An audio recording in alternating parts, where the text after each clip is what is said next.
Hello friends, welcome to Genius Academy. कैसे आप सब लोग? आज हम पढ़ेंगे नया टॉपिक रिलेशंस एंड फंक्शंस।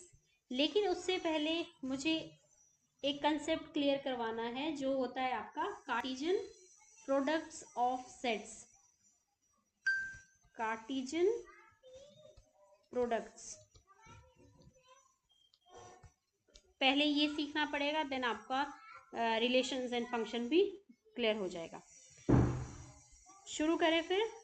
चलो, जो फर्स्ट टाइम आया है चैनल पे वो सब्सक्राइब कर दे, और बाकी को पता है लाइक करना है, शेयर करना है। करो फटाफट लाइक शेयर सब्सक्राइब। फिर स्टार्ट करते हैं, करें शुरुआत। गाइस, मैंने इससे पहले जो चैप्टर पढ़ाया था वो था आपका सेट्स। इसमें मैंने लास्ट में आपको टेस्ट भी दिया था। पहले आप टॉपिक्स पहले आप पूरी वीडियोस देखें, देन फिर टेस्ट भी अटेम्प्ट करें। जिसने नहीं किया, मैं लिंक डाल रही हूँ डिस्क्रिप्शन बॉक्स में, वो कर ले। देन फिर उससे बेस्ड मैंने वीडियो भी बनाया है। आपकी कहाँ गलती हुई है वो आप देख सकते हैं जाके वीडियो में। दोनों का लिंक मैंने डाल दिया है, ठीक है। चले करें स्टार्ट। पहले रिलेशंस एंड फंक्शंस पढ़ने के लिए सबसे पहले आपको पता होना चाहिए कार्टेशियन प्रोडक्ट्स ऑफ सेट्स। अब देखिए, एक वर्ड होता है या एक टर्म होती है जिसको हम बोलते हैं ऑर्डर्ड पेयर। ऑर्डर्ड पेयर क्या होता है? जैसे मैं ऐसे लिखती हूँ 2, 3, तो ये ऑर्डर्ड पेयर है। An ordered pair consist of two objects और elements in a fixed order. या तो टू एलिमेंट्स होते हैं या टू ऑब्जेक्ट्स होते हैं, लेकिन फिक्स्ड ऑर्डर में, ठीक है। 2, 3 है तो 2 ही 3 होगा। वेयर अगर आपका 2 है वो एक सेट ए से आना चाहिए, पहला सेट जो भी होगा आपका, और 3 जो है वो आना चाहिए सेट बी से। क्लियर है? तो ये इंपॉर्टेंट है, ये याद रखना है। ए कॉमा बी को हम ऑर्डर्ड पेयर बोलते हैं। A belongs to set A, B belongs to set B. Next है आपका equality of order pair. Equality मतलब टू ऑर्डर पेयर्स कोई भी ले लेते हैं। जैसे ये x1, चलिए ये ले लेते हैं x1, y1, x2 and y2। To order pair लिए मैंने, ये कब इक्वल हो गए? ओनली इफ एंड ओनली है equal if x1 is equal to x2 and y1 is equal to y2। कहने का क्या मतलब है? इक्वालिटी ऑफ ऑर्डर पेयर क्या है कि आपके पास दो ऑर्डर पेयर्स तब इक्वल हो गए अगर पहला पहले के इक्वल है, दूसरा दूसरे के इक्वल है। ये बहुत इंपॉर्टेंट है, तो ये आपको पता होना चाहिए। जैसे इसका एक एग्जांपल भी लेते हैं, क्योंकि बिना एग्जांपल से तो समझ नहीं आएगा, है ना। तो एग्जांपल्स क्या कर देते हैं, कंसेप्ट्स को क्लियर कर लेते हैं। ये मान लीजिए ये दिया है, यहाँ पे पूछा है find values of x and y. अब order pairs are equal, therefore their corresponding elements are also equal, ठीक है। क्योंकि ऑर्डर पेयर है, इक्वल है, तो कॉरस्पॉन्डिंग एंगल्स मतलब x + 1 equal to 3 and y - 2 equal to 1। Corresponding angles, पहला वाला पहले के इक्वल, दूसरा वाला दूसरे के इक्वल। तो x is equal to 2 and x is equal to 3 हो गया ये, y इज इक्वल टू 3। तो ये था equality of order pair. Cartesian product of two sets. अब जैसे हम अभी तक सेट्स में कर रहे थे कि सेट्स में एडिशन ऐसा कुछ साइन नहीं होता, सब्ट्रैक्शन नहीं होता, उसमें क्या होता है? एक यूनियन होता है, एक इंटरसेक्शन होता है। अब यहाँ पे एक क्या है? Cartesian product. ये सिंबल है A क्रॉस B, पढ़ते इसको क्या है? A क्रॉस B पढ़ते हैं, ठीक है। तो कार्टेशियन प्रोडक्ट क्या होता है आपका? Cartesian product of two non-empty sets A and B is given by A cross B. A cross B equal to A B आपके जो है ऑर्डर्ड पेयर है, जहाँ पे A आपका सेट A से होना चाहिए और B आपका सेट B से होना चाहिए। A क्रॉस B बोलेंगे हम उसको। एग्जाम्पल ले ले, मान लीजिए अब ए भी कुछ भी हो सकता है, एक ही जगह मैं पी क्यू कुछ भी ले सकती हूँ, तो वो आपने ध्यान रखना है। फॉर एग्जाम्पल मैं ले लेती हूँ P is equal to A B C। Q is equal to R from the sets P and Q, तो क्या होगा आपका P cross Q? Cartesian product of two sets is equal to, एक था आपका A B C, एक था आपका Q, ये तो क्या करते हैं, ऑर्डर्ड पेयर निकालने हैं, A का R के साथ, A का R के साथ हो गया, B का R के साथ, C का R के साथ, ये निकला आपका order pair of P cross Q। क्या ये Q क्रॉस P भी वही होगा? Q क्रॉस P, लेकिन Q को पहले लिखना है, P के एलिमेंट्स को बाद में लिखना। अब क्या होगा, ये आर ए पहला, आर बी, आर सी, ठीक है। तो ये क्या बराबर है, तो मैंने पहले भी बताया था 2,3 एक फिक्स्ड ऑर्डर होता है, ऑर्डर पेयर होता है, वो कभी भी 3,2 के बराबर नहीं हो सकता, ठीक है। तो वैसे ही यहाँ पे A R not equal to R A, इससे एक इम्पॉर्टेंट रिजल्ट पता चला कि Cartesian product of two sets not is equal to, मतलब P cross Q not equal to Q cross P। बहुत इंपॉर्टेंट है। ये कब इक्वल होंगे, जब दोनों सेट्स की वैल्यू एक ही होगी, वो भी मैं आगे करवाऊंगी, ठीक है। क्लियर हुआ ये इतना? अब देखिए कुछ इंपॉर्टेंट है, वही जो कुछ हमने अभी तक किया, या फिर एक्स्ट्रा भी होगा इसमें कुछ।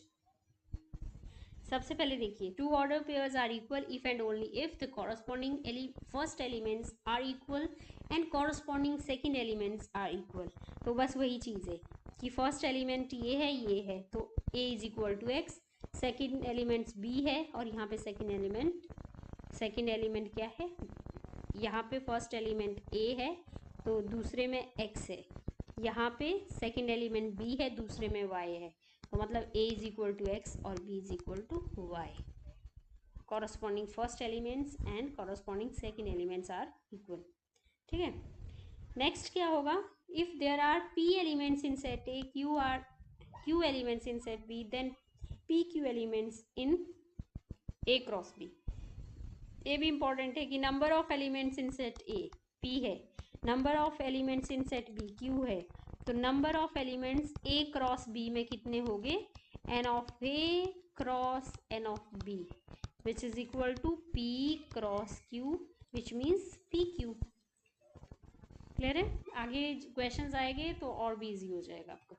सिमिलरली फॉर 3 सेट्स, हाँ ये आ गया, सिमिलरली फॉर 3 सेट्स, तो अगर आपके पास number of a cross b cross c निकालना है, तो number of elements in a, number of elements in b, number of elements in c, which is equal to, अगर a में आपके p है, q में b में आपके q है, और c में आपके सपोज r है, तो which is equal to p q r। Example, for example, number of elements in a3, number of elements, या फिर मैं ऐसे लिख लेती हूँ, चलो b इज इक्वल टू लिख दिया 2 3। अब देखो नंबर ऑफ एलिमेंट्स a में तो 3 है, number of elements in b कितने हैं, 2 है, तो that means number of elements in Cartesian set 3 into 2 which is equal to 6। I hope clear हो गया होगा, यहाँ तक कोई भी दिक्कत नहीं आनी चाहिए आपको, है ना। चलिए नेक्स्ट करें। नेक्स्ट में क्या है आपका, नेक्स्ट देखिए,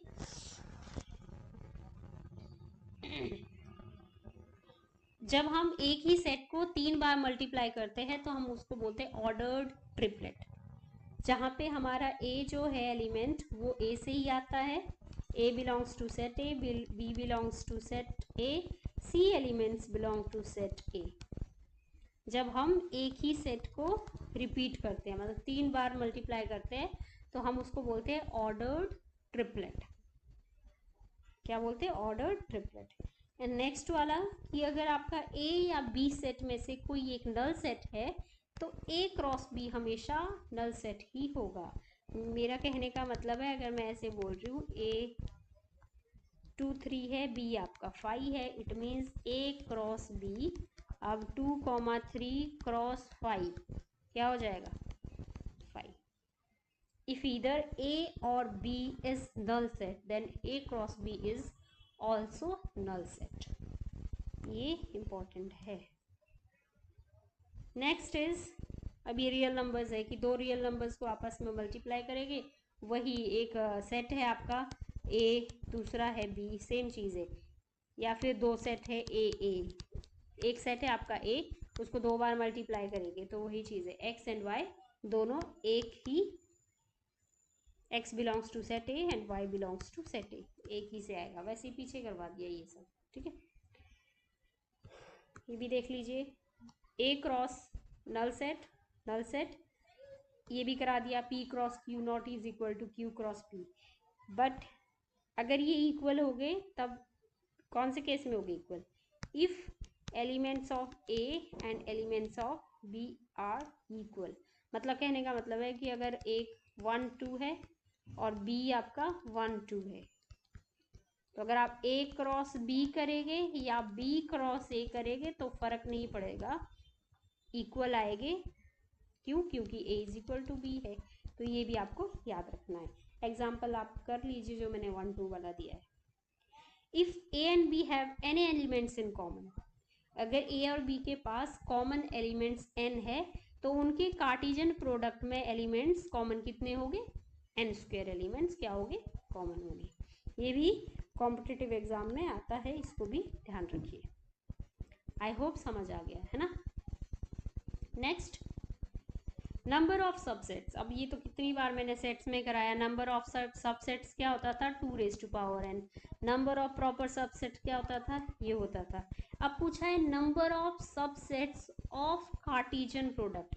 यहाँ भी एन क्या होता था? Number of elements. तो सेम ही कार्टिजन प्रोडक्ट में भी ये क्या है? Number of elements in A cross B.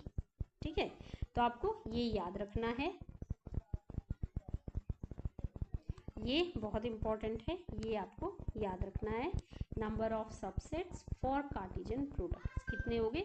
2 raise to power number of elements in cartesian products A and B. और कुछ प्रॉपर्टीज़ है, ये तो वही है जैसे distributed law. A cross B, फिर यूनियन आएगा A cross C. A cross B intersection आएगा A cross C. A cross B, फिर माइनस के बीच में ए क्रॉस. ये वही है जैसे हम प्लस माइनस में अंदर ले जाते हैं कोई भी नंबर्स को. क्लियर है?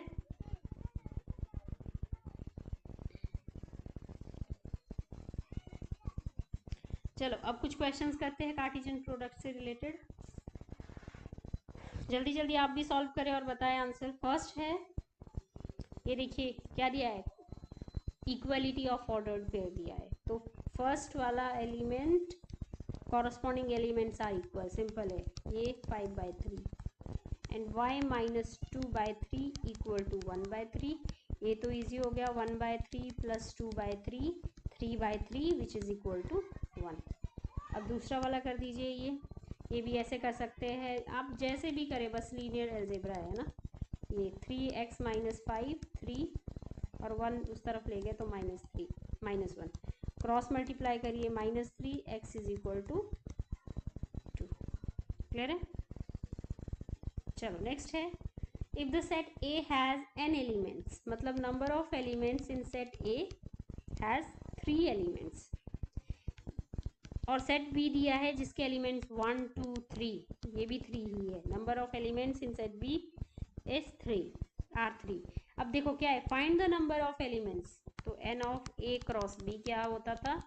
n of A n of B which is equal to 9. Clear है?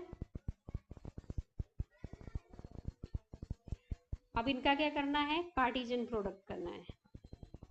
और ये डिफरेंट एलिमेंट्स है, इट मीन्स इक्वल नहीं आएगा, है ना. तो हम करते हैं G क्रॉस H. G को पहले लिख दिया, क्रॉस H. इनके क्या लिखने हैं हमने? Cartesian product. तो एक होगा 7 5 7 4 7 2. नेक्स्ट क्या होगा? 8 5 8 4 8 2.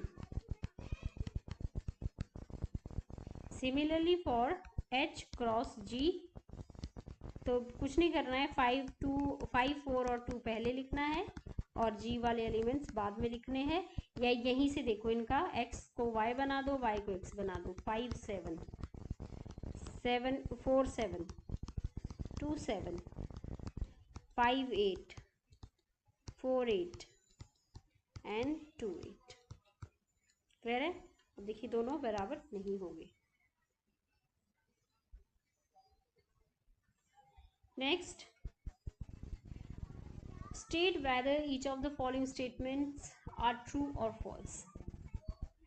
If statement is false, rewrite the statement correctly.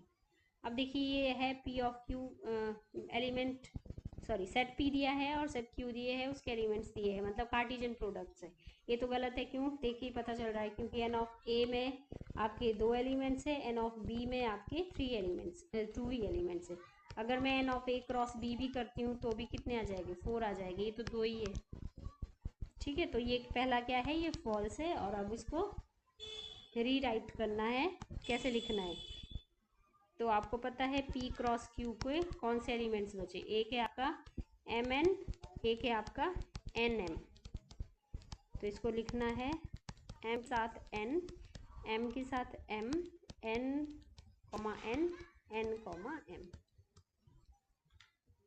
mn और nm ये दिए थे, ये बचे थे। ठीक है, तो ये आपका करेक्ट आंसर होगा। नेक्स्ट है आपका a and b are two non-empty sets, then a cross b is non-empty sets of order pairs x and y such that x belongs to y। ये तो ट्रू है। ये कह रहा है कि a and b आपके दो नॉन एम्प्टी सेट है, मतलब कुछ ना कुछ है उसमें, कुछ ना कुछ एलिमेंट्स है। तो it means a cross b में क्या आ रहा है उसका? x comma y. तो ये कह रहा है क्या x बिलोंग सेट a से करेगा और y जो एलिमेंट्स है वो सेट b से करेगा। तो यही तो हमारी डेफिनेशन होती है कार्टेशियन प्रोडक्ट की। ठीक है, तो ये क्या होगा? True. And next, A set दिए हैं, बी दिया है, ये पूछा है क्या वो फाई के बराबर है कि नहीं। अब देखिए सबसे पहले तो मैंने सेट बी का इंटरसेक्शन करना है फाई के साथ, इतना कर रही हूँ पहले। बी है आपका 3 4 और 3 और 5, 3 4 और 5 में क्या कॉमन है? कुछ भी कॉमन नहीं है, कि तो क्या आएगा? फाई आएगा। अब क्या करना है? ए क्रॉस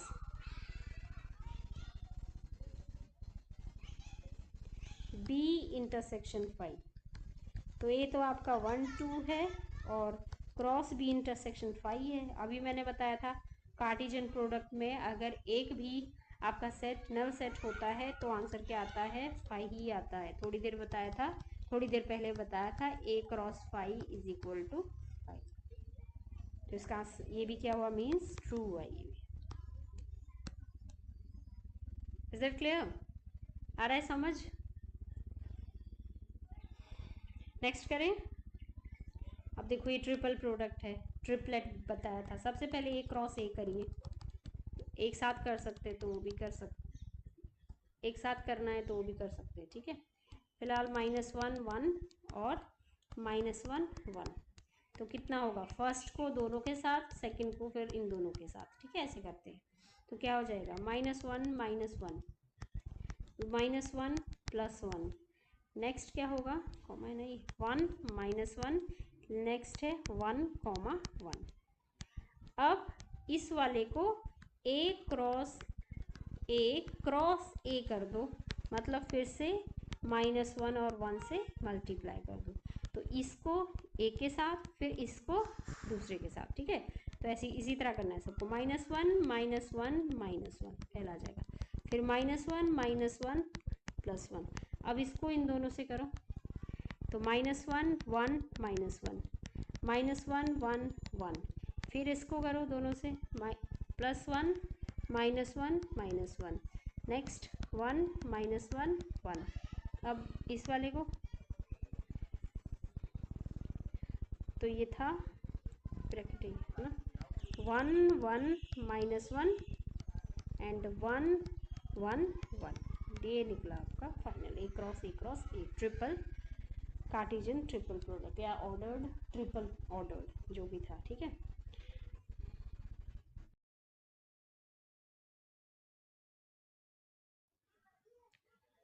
नेक्स्ट देखिए नेक्स्ट करेंगे हम, ये दिया है आपके पास ए क्रॉस बी दिया है। अब आपके पास ए के एलिमेंट्स पूछे हैं और सेट बी के एलिमेंट्स पूछे हैं, तो ये बिल्कुल इजी है। ए के एलिमेंट्स निकालने के लिए हमें पता है फर्स्ट एलिमेंट देखिए हर ऑर्डर पेयर का, तो ए बी। और बी के एलिमेंट्स निकालने के लिए सेकंड एलिमेंट्स देखिए, ठीक है। तो एक्स वाई रिपीट नहीं करना, बस हो गया, क्योंकि हमारे फर्स्ट वाले से फर्स्ट ऑर्डर पेयर में आता है। जैसे ये ए और बी, सेट ए, ये हमेशा फर्स्ट वाले में ही आएगा, फर्स्ट ऑर्डर पेयर के फर्स्ट प्लेस में ही आएगा, और ये ऑर्डर पेयर के सेकंड प्लेस में ही आएगा।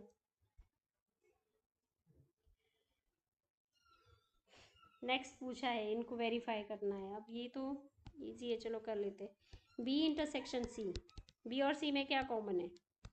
अब पिछला नहीं भूलना है, कुछ भी कॉमन नहीं है, फाइव, ठीक है। तो A cross B intersection C, तो ये भी फाइव होगा, क्योंकि A cross B intersection C five आया, तो ये फाइव हुआ। इट मीन्स ये सेकंड वाला भी फाइव आना चाहिए, ठीक है। अब देख लेते हैं, फाइव मतलब कुछ भी कॉमन नहीं होगा। ए क्रॉस बी निकालिए पहले, मैं डायरेक्ट कर रही हूँ। ए क्रॉस बी के कार्टेशियन प्रोडक्ट 1 1 1 2 1 3, ऐसे डायरेक्ट भी चेक कर सकते हैं, 1 4, या फिर 2 1 2 2 2 3 2 4। ये है Cartesian product for A cross B. अब देखना है ए क्रॉस सी के लिए, तो कॉमन तो वैसे भी नहीं आएगा, ए और सी के बिल्कुल अलग ही है।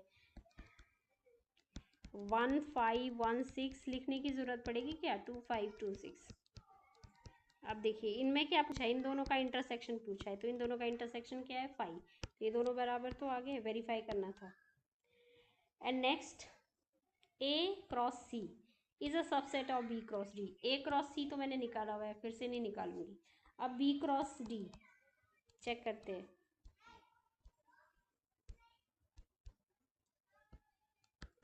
बी और डी, ये है डी, ये है बी, तो इसमें तो बहुत कुछ आ रहा है। देखो 1 5 1 6 2 5 2 6 भी आना चाहिए, आ ही रहा है, ठीक है। अगर मैं निकाल भी लेती हूँ बी को करना है जैसे 1 को करना है इन तीनों से, तो 1 5 1 6 1 7 1 8, फिर 2 5 2 6 2 7 2 8, 3 5 3 6 3 7 3 8, एंड लास्ट 4 5 4 6 4 7 4 8। ये आएंगे एक बी क्रॉस डी में। अब वो कह रहा है क्या, जो ए क्रॉस सी है, ए क्रॉस सी है, वो सबसेट होना चाहिए बी क्रॉस डी का। ए क्रॉस सी जो है वो सबसेट होना चाहिए बी क्रॉस डी का। ए क्रॉस सी के जितने भी एलिमेंट्स हैं वो सारे इसमें भी होने चाहिए। तो एक, ठीक है, 1 cross 5 1 cross 5 1 cross 6 1 cross comma 6, not cross comma 2 comma 5, ये भी है 2 6। तो मैं लिखने की भी ज़रूरत नहीं है, कॉम्पिटिटिव एग्जाम में तो लिखना ही नहीं, बस चेक करना है कि ये एलिमेंट्स आ रहे हैं ए क्रॉस सी में, जो एलिमेंट्स है वो बी क्रॉस डी में आ रहे हैं कि नहीं, ठीक है। नहीं, इतना लंबा करने की ज़रूरत नहीं है, लेकिन जो स्टूडेंट्स आपके +1 +2 के हैं उनको करना पड़ेगा। करें आगे। नेक्स्ट है आपका ए एंड बी दिया है, ए क्रॉस बी निकालना है। How many subsets will A cross B have, तो ये भी इम्पोर्टेंट इजी है। ए क्रॉस बी 1 को 3 4 के साथ, 2 को 3 4 के साथ, 1 3 1 4 2 3 2 4, ठीक है। Number of subsets in cartesian product 2 raised to power n cross number of elements in A cross B which is equal to 4। तो कितने हैं ये? 16 है। अब 16 लिखने हैं, लिस्ट देम। तो कौन कौन से है सबसेट्स? तो जैसे हमने लिखा था ना सबसेट्स, वैसे ही करने ये भी। तो कौन कौन से है? बहुत सारे। पहला तो मैंने बताया था 5 is the subset of every set. फिर एक एक वाले, जैसे 1 3 1 4 2 3 एंड 2 4। फिर दो दो को साथ में ले लो, 1 को 3 के साथ, 1 को 4 1 3 और 1 4 साथ में ले लिए, और 1 3 2 3 को साथ में ले लिया, ठीक है। इसी तरह 1 3 और 2 4 को साथ में ले लिए। और भी है 2 वाले, उनको साथ में ले लो। 1 4 और 2 3। सिमिलरली 1 4 2 4 एड, और ये 2 2 3 एंड 2 4 को। क्लियर है? अब 3 वाले ले लीजिए तीनों एक साथ, तो ये हो जाएगा 1 3 1 4 2 3। एक ये हो गया। फिर दूसरा 1 3, ये 1 4 लिखने के लिए नहीं आते, लेकिन मैं सिखाना चाह रही हूँ क्योंकि इसी में से टाइप्स ऑफ रिलेशंस आएगा आगे कि कौन सा क्या है। 1 3 2 3 2 4।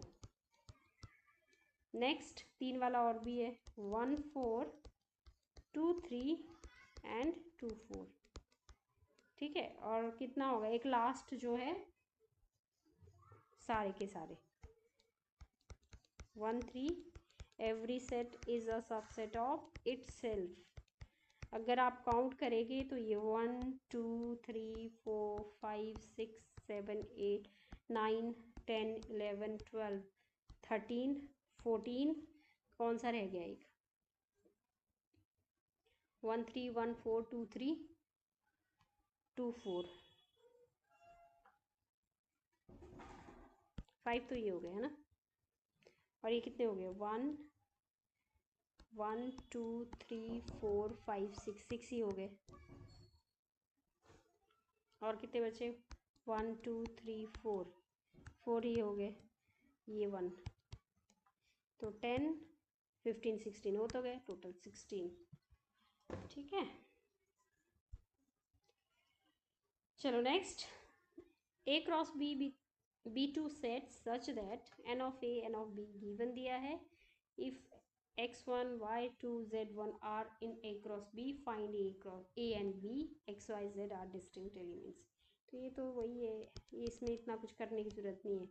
फर्स्ट आप एलिमेंट देख लीजिए हर एक ऑर्डर पेयर के, तो वो होगा आपका set A x y z, और B के लिए सेकंड एलिमेंट देखने पड़ेंगे। सेकंड एलिमेंट्स क्या क्या है, बस ये है। क्लियर है? Cartesian product A cross A has 9 elements, मतलब number of A cross A has 9 elements, ये बोल रहा है। विच आर फाउंड -1 0 एंड 0 1, उसमें से 2 आपके एलिमेंट्स ये है। Find the set and the remaining elements of A cross A। अब देखिए पहले ही पता चल रहा है कि एक सेट बनाने के लिए मुझे फर्स्ट वाले से, ऑर्डर पे के फर्स्ट वाले से तो चाहिए ही चाहिए। एक तो -1 एक 0 आ गया, सेकंड वाले से भी चाहिए 0 और 1, तो 1 रिपीट नहीं होगा, सॉरी 0 रिपीट नहीं होगा, 1 तो आएगा। क्लियर है? तो ये तो मेरा एक सेट बन गया, सेट A। अब मुझे एक क्रॉस A करना है, तो A क्रॉस A -1 0 1 क्रॉस -1 0 1। ठीक है, तो लिखिए इसके ऑर्डर पे -1 -1 -1 -1 0 -1 1 0 -1 0 0 0 1 1 -1 1 0 और 1 1। ये ध्यान से करने। अब इसमें से दो गिवन थे, वो लिखने नहीं थे। -1 0, एक ये वाला 0 1, एक ये वाला, बस पूछे थे बाकी और लिखिए, तो इनको हटा दीजिए, बाकी लिख दीजिए, वो आपका आंसर हो गया। आई होप समझ आ गया है ना। तो हमने क्या किया, क्योंकि हमें रिलेशंस एंड फंक्शंस समझना है, तो उससे पहले हमें कार्टेशियन प्रोडक्ट समझना पड़ेगा। तो आई होप आपको कार्टेशियन प्रोडक्ट समझ आ गया है। अगर नहीं समझ आया तो आप जाके फिर से देखिए, बट आपको हर एक रूल पता होना चाहिए, क्योंकि स्टेप वाइज बढ़ेंगे तभी कंसेप्ट क्लियर होंगे। क्लियर है? चलिए फिर आज के लिए इतना ही, मिलेंगे नेक्स्ट लेक्चर में रिलेशंस के साथ। ठीक है, चलो तब तक के लिए टेक केयर, बट जाने से पहले लाइक करो, सब्सक्राइब है, जिसने नहीं किया सब्सक्राइब वो सब्सक्राइब कर दे। बाकी लाइक और शेयर करिए अपने फ्रेंड्स को। Thank you very much, bye bye, see you.